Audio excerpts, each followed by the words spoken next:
你们好，琪琪吧，弟妹琪琪，表表跟你讲，那起来的看嘛，7 minutes 的时候，琪琪来演表达吧嘞，7 minutes 的同minutes个表演你表不如表得到啊，不如没有表演了，琪琪来唔丢，琪琪来表演么上路线得到的话呀，苦嘛，地下动物啦，所以。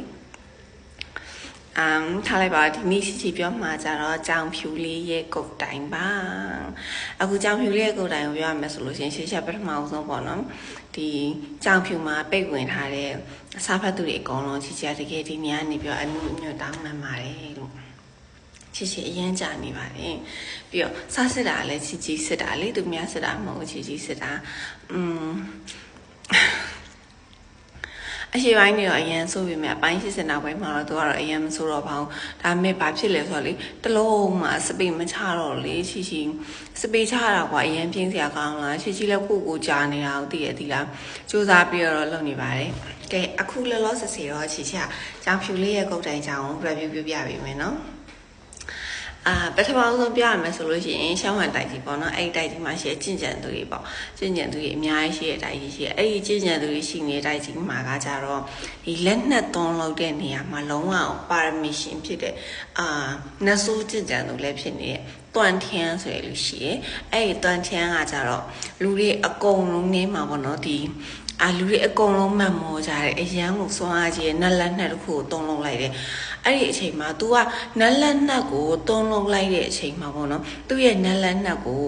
လူတွေအကုန်လုံးလိုချင်ကြတယ်ဒါပေမဲ့သိရမလားကျင့်ကြံရေးဝိထုတွေကျင့်ကြံရေးရုပ်ရှင်တွေကိုကြည်ဘူးတဲ့သူတွေဆိုလို့ရှိရင် drama တွေကိုကြည်ဘူးတဲ့သူတွေလို့ရှိရင်သိမှာပါဂိုင်းနေရကွာတမဂိုင်းနေကိုဒီဘက်ကနတ်ဆိုးမိတ်စာဂိုင်းနေကိုအဲ့လိုမျိုးရှိတယ်တမဂိုင်းနေကတမဆိုရင်နာမည်ကိုတက်ထားပြီးတော့လေသိရမလားသူများပစ္စည်းကိုမတရားလိုချင်နေကြတာ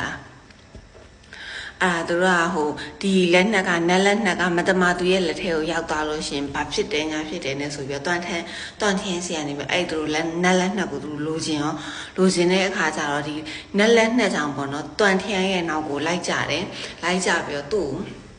လိုက်ပြတက်ကြတယ်ဒီဘလောက်တောင်လဲဆိုတော့ဒီတမကျင့်ကြံသူတွေတစ်ဖက်ကနတ်ဆိုးမိတ်ဆာကျင့်ကြံသူတွေအကုန်လုံးကဝိုင်းပြီးတော့တွန်ထင်းနောက်ကိုလိုက်ပြတွန်ထင်းအောင်တက်တာအဲ့ဒီအချိန်မှာပေါ့နော်ဒီမရဏတောင်ကြပေါ့နော်တေချင်းတောင်ကြဆိုင်မှန်တယ်ရောက်တော့အဲ့ဒီအချိန်မှာတွန်ထင်းကကြလေတစ်ပင်တစ်ပင်ကိုမှီပြီးတော့သူကစောင့်နေသူကစောင့်နေသူ့လာတက်တဲ့သူတွေအကုန်လုံးသူစောင့်နေလိုက်တာပေါ့နော်စောင့်နေလိုက်တဲ့အခါကျတော့အကုန်လုံးရောက်လာတဲ့အချိန်မှာသူကတွန်ထင်းမှာကြောင်လေးတစ်ကောင်မိထားတယ်ကြောက်ဖြူရောင်ကြောင်လေးသူရှောင်းကြောက်လို့ခေါ်တယ်တွန်ထင်းရဲ့နာမည်ကမော့မျိုးရိုးပေါ့နော်မော့ထင်းလောင်ဆိုတော့ရှောင်းကြောက်ကိုလည်းပဲသူ့ရဲ့မျိုးရိုးနာမည်ကိုယူခိုင်းထားတယ်ပေါ့နော်မော့ရှောင်းကြောက်ဆိုပြီးတော့အဲ့လိုမျိုးလေးနာမည်ပေးထားရပေါ့နော်ရှောင်းကြောက်လေးကိုသူ့ရဲ့ဝင်းရောင်ရဲ့ဘိုက်ထဲမှာဖတ်ထားပြီးခေါ်သွားတာသူကအဲ့နေအောင်လဲရလဲကွာရှောင်းကြောက်ကိုတစ်ပင်ရဲ့အခေါင်လေးတွေကိုထည့်လဲပြီးလဲပြီးသူ့ရဲ့ခန္ဓာကိုယ်နဲ့ပိတ်ထားရပေါ့နော်ပိတ်ထားရဲသူကအဲ့ဒီခြိုင်ဝမ်ထဲမှာပဲဒီတွန်ထင်းကပေါ့နော်မော်ထင်းလောင်ကသူကဒီသူ့ကိုလိုက်ဖန်တဲ့ဒီနတ်ဆိုးကျင့်ကြံသူတွေရောတမခိုင်းသားတွေရောအကုန်လုံးကိုတည်သွားစေနိုင်လောက်တဲ့အစီရင်တစ်ခုချထားခဲ့အဲ့နေရာမှာသူပါတည်သွားတယ်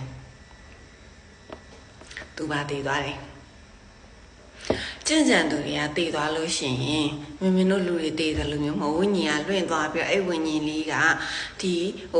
မြေပါမြေကိုဖြတ်ပြီးတော့မုံဖော်ဟင်းရောတောက်ပြီးနောက်ဘဝကို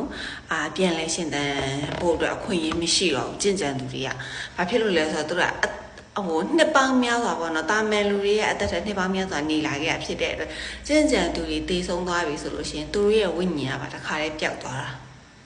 သူတို့မှနောက်ဘဝဆိုတာမရှိတော့ဘူးလူဝင်စားရဲဆိုတာလည်းမရှိတော့ဘူးသူတို့ရဲ့ဒီရုပ်ဝိညာဉ်တွေရောဒီညဝိညာဉ်တွေအကုန်လုံးပျောက်ကွယ်သွားတာမျိုးအဲ့လိုမျိုးဖြစ်သွားတာဒါပေမဲ့ဖြစ်ချင်တော့တွန်ထန်းရဲ့ဒီနာဝိညာဉ်တွေပျောက်ကွယ်သွားတော့မယ်ဆိုတဲ့အချိန်မှာသူ့ပေါ့နော်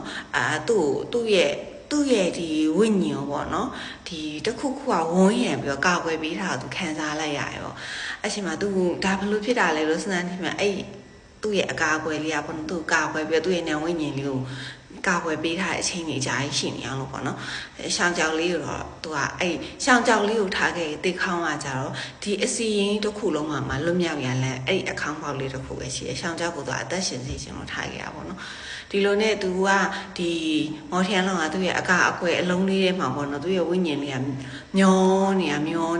နှစ်ပေါင်း300လောက်ကြာနှစ်ပေါင်း200လောက်ကြာခဲ့တယ်နှစ်ပေါင်း200လောက်ကြာခဲ့တဲ့အချိန်မှာသူအယံဝမ်းတာဘာတွေ့လဲဆိုတော့ထာဝရသစ်ပင်ဆိုတဲ့နတ်သစ်ပင်တစ်ခုတွေ့ထာဝရသစ်ပင်ရဲ့အဲ့နတ်သစ်သားကကြတော့သူ့ကိုဒီခန္ဓာကိုယ်အဖြစ်နဲ့အသုံးချလို့ရတယ်သူများရဲ့ခန္ဓာကိုယ်ဝင်စည်းရမလို့တော့ပေါ့မော်ထျန်လောင်က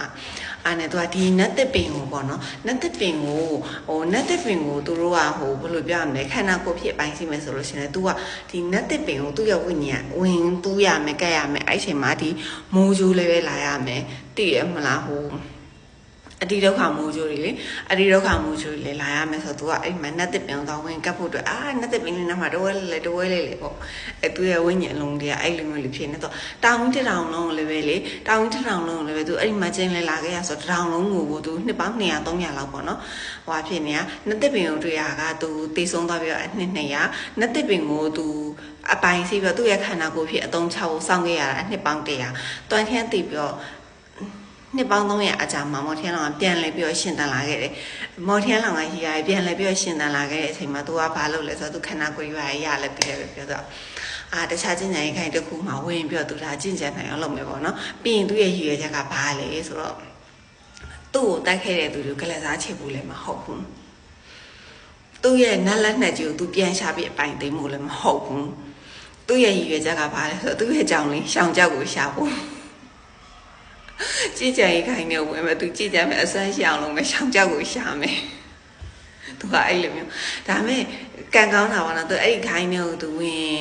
်ခိုင်းနေကိုပေါ့နော်သူခိုင်းသားအနေနဲ့ပေါ့နော်ခိုင်းသားအနေနဲ့ဝင်တဲ့အချိန်မှာပဲအဲ့ဒီခိုင်းနေရပေါ့နော်အကြီးကဲတယောက်ဖြစ်တဲ့ချင်းထုံအကြီးကဲချင်းထုံကသူ့ခေါ်သွားရပါတပည့်ဖြစ်နေအဲ့မှာတမခိုင်းနေမှနဲ့မဲကြီးခိုင်း3ခိုင်းရှေ့ပေါ့နော်အဝယွင်ခိုင်းရဲ့ချင်းယွင်ခိုင်းရဲ့ရုပ်ယွင်ခိုင်းရဲ့ဆိုပြီးတော့ခိုင်းကြီး3ခိုင်းရှိရဲ့သူကရုပ်ယွင်ခိုင်းနဲ့ချင်းယွင်ခိုင်းနေနေရကြသူ့အတိတ်ဘဝတော့သူ့လိုက်ပြီးတိုက်ခဲ့တဲ့မှာပါတယ်ဆိုတော့သူကဝယွင်ခိုင်းကိုပဲသွားလိုက်တာအဲ့ဝယွင်ခိုင်းကိုသွားလဲပြီးလဲပြောဝယွင်ခိုင်းမှာသူ့ရဲ့ဆရာချင်းထောင်อ่ะပေါ့နော်သူ့ကိ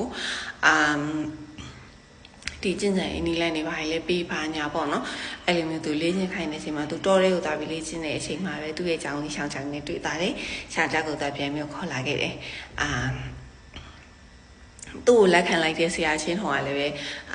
အလှလေးပေါ့နော်အလှလေးပေါ့သူကသူ့ဆရာချင်းထောင်လည်းသဘောရကြတယ်ဒါပေမဲ့သူ့ရဲ့ရှောင်းကြောက်လေးကိုတော့သူကအချစ်ဆုံးပေါ့နော်ဒါပေမဲ့နောက်တော့မော်ထျန်လောင်ကတိလိုက်ရတယ်အချက်အလက်တွေကိုပေါ့နော်သူလိုက်ပြီးစူးစမ်းပြီးတိလိုက်ရပေါ့ဒီသူ့ရဲ့ဆရာကအမြဲသူ့ရဲ့ဆရာကိုတွေ့နေရရင်သူရှောင်းကြောက်ကိုမတွေ့ရဘူးရှောင်းကြောက်ကို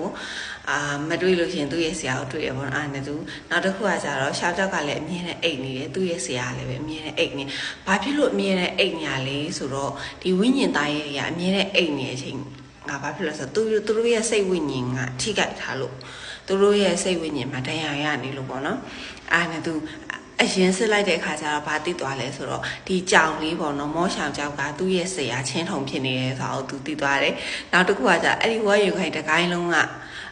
ဝိညာဉ်သားရဲ့တွေကြီးပဲသူတို့ရဲ့ဝိညာဉ်သားရဲ့တွေပဲဆိုတော့သူတို့ရဲ့ဒီကျင့်ကြံရေးလောကမှာသူကဝိညာဉ်သားရဲ့တွေလေးရှိတယ်အဲ့ဝိညာဉ်သားရဲ့တွေကကြတော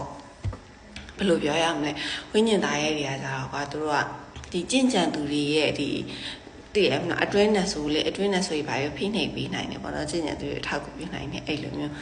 ဝိညာဉ်သားရဲ့တွေကိုလည်းလူချင်းတဲ့သူတွေအများကြီးရတယ်အများကြီးရှိရောနော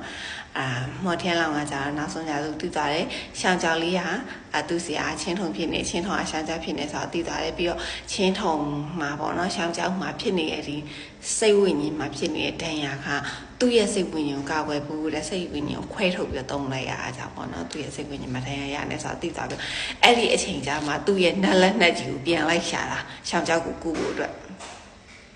အဲ့လိုမျိုးဇလန်ကတော့အရင်စိတ်ဝင်စားဖို့ကောင်းတယ်ပေါ့နော်ပြီးတော့ချီတို့ဆရာနံပါတ်31တမင်ငယ်ကစားမနီအမြူတီပေါ့နော်သူနဲ့ကြာလို့ရှိရင် Share University ပါအဲ့တော့ နောက်တစ်ခုပေါ့နော်ချီချီတို့စီမှာအခုအသစ်တင်မဲ့39လေးလေးပဲပေါ့နော်အလူရဲ့ချန်ဟဲရေးတဲ့ဟာလေးပဲသူကကြတော့ဟိုလိုမျိုးဘယ်လိုပြောမလဲရှယ် universe တော့မဟုတ်တည်တံဝင်ထပဲပေါ့နော်ဒါမဲ့စာရေးသူကအတူတူပဲအားကြောင့်39လေးလည်းဖတ်ကြည့်ပါနံပါတ်6နဲ့နံပါတ်31ကိုလည်းဖတ်ကြည့်ပါလို့အားလုံးကိုဖိတ်ခေါ်ပါရရှင်အညိုးစိတ်ချမ်းသာလိုက်တာ